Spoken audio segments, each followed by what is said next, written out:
Hello everyone, welcome to geo tree.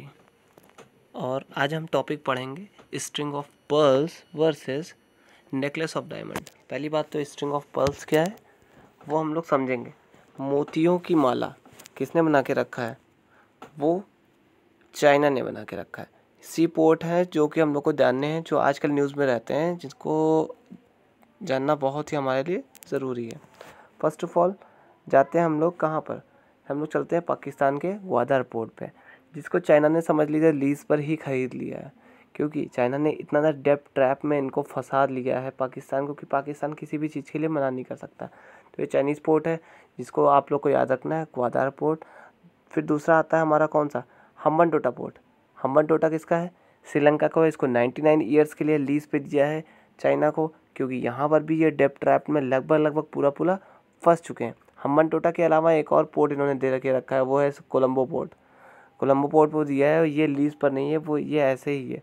लेकिन इस पर भी इनके जो पोर्ट हैं मोस्टली ये मिलिट्री पर्पसेस के लिए भी हैं, जो कि बताते नहीं हैं किसी से। ये कहते हैं कि ट्रेड एंड कॉमर्स की चीज़ें होंगी, वो आने वाला वक्त बताएगा। जब कभी कुछ भी छोटी मोटी वॉर हुई तब समझ में आएगा यहाँ पर चीज़ें। एक हम्बनटोटा है, दूसरा कोलंबो है। साथ ही साथ हमने मालदीव्स को भी उन्होंने फंसा के रखा है। मालदीव्स का जो माले पोर्ट है वो भी इन्होंने अपने अंडर में कर रखा है। तो हमको ये देखना है कि स्ट्रिंग ऑफ पर्ल्स किस नाम से। ये देखो पर्ल्स मतलब ये मोतियों की धारा किसके बीच में बना रहे हैं? इंडिया के लिए बना रहे हैं। पूरा ग्वादर, ग्वादर के बाद मालदीव, मालदीव के बाद हम्बनटोटा, हम्बनटोटा के बाद इन्होंने यहाँ का बांग्लादेश का चिट्टागोंग। चिट्टागोंग वही पोर्ट है जिससे अभी कुछ दिनों पहले इंडिया का कुछ कार्गो त्रिपुरा के थ्रू पहुँचाया गया था, मतलब कोलकाता से चिट्टागोंग, चिट्टागोंग को यूज़ करते हुए त्रिपुरा पहुँचाया गया था। उसको भी यह हसीना बानो, हमारी बगल बांग्लादेश की जो प्रधानमंत्री हैं, उन्होंने चाइना से दरख्वास्त की थी कि आप इसको यूज़ कर सकते हैं, तो चिट्टागोंग भी यूज़ ही कर रहे हैं। साथ ही साथ म्यांमार का आता है कौन सा? कायुपकू। कायुपकू पोर्ट को भी ये लोग यूज़ कर रहे हैं, तो ये म्यांमार का भी पोर्ट आ जाता है।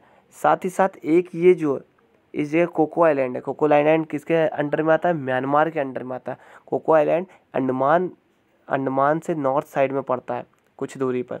ये कोको आइलैंड इसीलिए इंडिया का पार्ट नहीं, ये म्यांमार का पार्ट है, और इसको भी, इस पोर्ट को भी दे के रखा है चाइना को। इसके साथ ही साथ हम लोग नीचे आते हैं, नीचे उतरते तो देखते हैं कहाँ पर?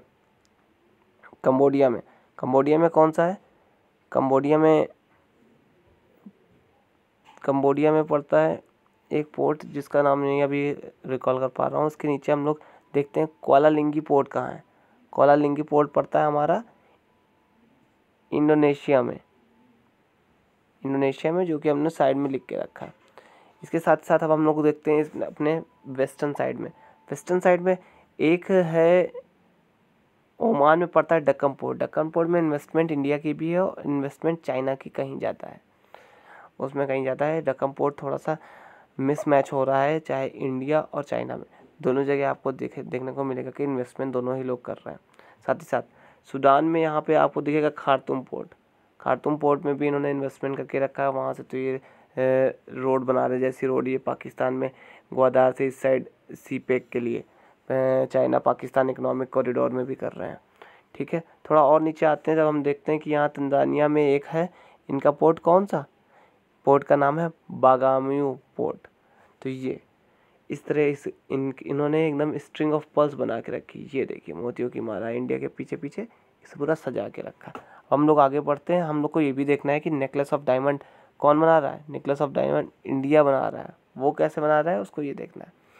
इंडिया ने कभी भी मिलिट्री पर्पसेस की वजह से ऐसे कोई भी पोर्ट लीज पे नहीं लिए हैं। इंडिया बाकायदा एग्रीमेंट करता है, एग्रीमेंट करके थोड़ा बहुत इन्वेस्टमेंट वहाँ पे होके वो यूज़ के लिए करता है। जैसे कि हम लोगों ने क्या सबसे बड़ी डील की थी, कौन सी? चाबार पोर्ट की। चाबार पोर्ट में इन्वेस्टमेंट की, और धीरे धीरे अभी बीच में सुनने को आता कि नहीं शायद एग्रीमेंट टूटने वाला, लेकिन फिर से इंडिया ने बता दिया ईरान को, नहीं, यूएस गवर्नमेंट चेंज हुई और यहाँ पर फिर से काम ज़ोरों पे चल रहा है। इस चाबार पोर्ट से हमको सेंट्रल एशिया का भी मौका मिलता है जाने का, साथ ही साथ यहाँ से हम लोग यूरोप का भी रास्ता मिलता है जाने का। तो चाबार पोर्ट हमारे लिए बहुत बहुत इंपॉर्टेंट है, स्ट्रेटेजिक पॉइंट ऑफ व्यू से एकदम इंपॉर्टेंट है। साथ ही साथ इंडिया ने डक्कन पोर्ट में भी आपको बताया थोड़ा बहुत इन्वेस्टमेंट करके रखा, उसको यूज़ कर सकते हैं। हमारे कांडला पोर्ट से यहाँ की दूरी, यहाँ से दूरी, मुंबई पोर्ट से भी यहाँ आराम से जाया जा सकता है। साथ ही साथ अब हम लोग नीचे देखते हैं सेशल्स। सेशल्स एक छोटा सा कंट्री है जिसका इस अजम्पशन आइलैंड को भी इंडिया ने थोड़े दिन के लिए नहीं कहेंगे, इसमें भी एग्रीमेंट करके रखा है। इंडोनेशिया ने कहा था इंडिया से कि सबांग पोर्ट आप यूज़ कर लीजिए, इसलिए इंडोनेशिया का ये वाला पोर्ट यहाँ पर यूज़ होता है, इंडिया यूज़ करती है।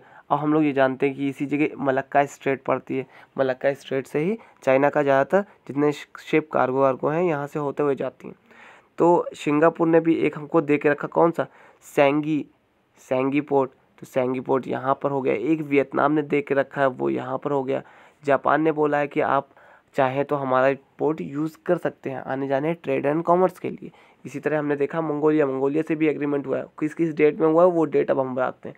इसीलिए इसको इन्होंने कहा है कि अगर आप मोतियों की माला बनाएंगे तो हम भी कम चीज़ नहीं, हमको हीरो की माला पसंद है, इसलिए डायमंड ऑफ नेकलेस नाम रखा गया, नेकलेस ऑफ डायमंड्स। नेक्स्ट आता है कि किस टाइम पर किससे हम लोग ने एग्रीमेंट किया। जम्पशन आइलैंड का हम लोग ने किया था 2015 के आसपास एग्रीमेंट। उसके साथ ही साथ चाबार पोर्ट का हम लोग ने निकल लिया था 2016 में, अभी बन के तैयार नहीं हुआ, अभी भी उसमें पूरा काम चल रहा है। सैंगी पोर्ट जो कि सिंगापुर में है वो 2018 में, और सबांग का भी 2018 में, और डक्कम पोर्ट में हम लोग ने इन्वेस्टमेंट करके रखी 2018 को। नीचे कुछ स्ट्रेटेजिक कॉपरेशन दी हुई है जिसको आप लोग खुद अपने हिसाब से पढ़ेंगे। अब हम लोग देखते हैं कि कैसे कैसे दोनों का कंपैरिजन करा सकते हैं। एक्ट ईस्ट पॉलिसी चलती है इंडिया की, जो कि ईस्ट के साइड जितना हम लोग इन्वेस्टमेंट करते हैं फिर वो ईस्ट के सारे देश आ जाते हैं, Thailand, Myanmar, Cambodia, Vietnam, Singapore, Malaysia, Indonesia, सब। तो हमने इसमें ये दिखा के रखा कि चाइना कहाँ कहाँ पे बिल्ड कर रही है रेल लाइन। एक ये है, एक सीपेक के थ्रू बन रही है। तंजानिया में भी इन्होंने प्लान करके रखे हैं बहुत सी चीज़ें।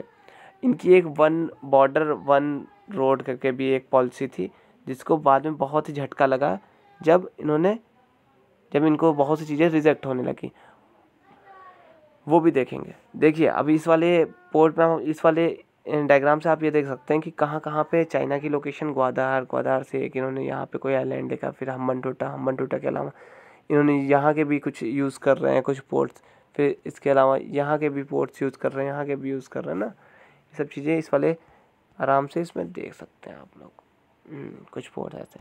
नेक्स्ट आते हैं, अब हम ये बताना चाहते हैं कि one border one road project के अंडर कौन से कंट्रीज़ हैं। पहले देखिए कंट्रीज़ पहले बहुत थी, सियरा लोने थी, ठीक है, हंगरी एंड सर्बिया थी, जहाँ पर इन्होंने प्रोजेक्ट दे के रखे थे, बिलियंस ऑफ इन्वेस्टमेंट इन्होंने करके रखी थी। बहुत से पोर्ट ये देखिए, हंगरी सर्बिया हो गया, मोंटीनेग्रो हो गई, मोंटीनेग्रो है यहाँ पर, ठीक है। उसके बाद जिबूती है, आपकी जानते हैं हॉर्न ऑफ अफ्रीका में पिछली बार हमने बताया था जिबूती कहाँ पड़ता है।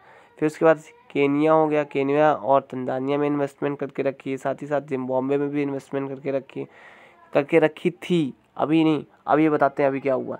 कजाकिस्तान हो गया, किर्गिस्तान हो गया, यहाँ पर आपको सब। उसके साथ ही साथ पाकिस्तान, तो देखो पाकिस्तान और श्रीलंका मालदीव से डेब्ट ट्रैप में फंस जाएंगे और फंसे हुए हैं टोटल, ये निकलना उनका बहुत मुश्किल है। नेपाल, बांग्लादेश, ये सब। अब देखिए बात हमको ये बतानी थी कि इनके कितने प्रोजेक्ट इनके कैंसिल होते चले जा रहे हैं। पहला पढ़िए, सियरा लियोने एयरपोर्ट प्रोजेक्ट इनका कैंसिल हो चुका है। हंगरी और सर्बिया में क्या हुआ, हाई स्पीड ट्रेन इनको लानी थी जो कि अभी तक नहीं हो पाई। मोंटीनेग्रो में रोड जो इनको बनानी थी मोंटीनेग्रो से सर्बिया तक, वो अभी तक फिनिश नहीं कर पाए ये प्रोजेक्ट। जिबूती में क्या हुआ, चाइना फंडेड एयरपोर्ट रिजेक्ट हो गया, लगभग मिक्स क्या बताएं। केनिया में क्या हुआ, पीआरसी होता है पीपल रिपब्लिकन ऑफ चाइना, जो पीआरसी इनकी पूरी पार्टी है, hearted construction of east Africa rail in Nairobi, ये चल रहा है अभी काम, नैरोबी वाला। तंजानिया बोगोमैटो पोर्ट अंडर रीनेगोशिएशन, इसमें फिर से नेगोशिएशन चल रही कि नहीं इतने पे नहीं, इतने बिलियंस पे नहीं, इतने बिलियंस पे होना चाहिए।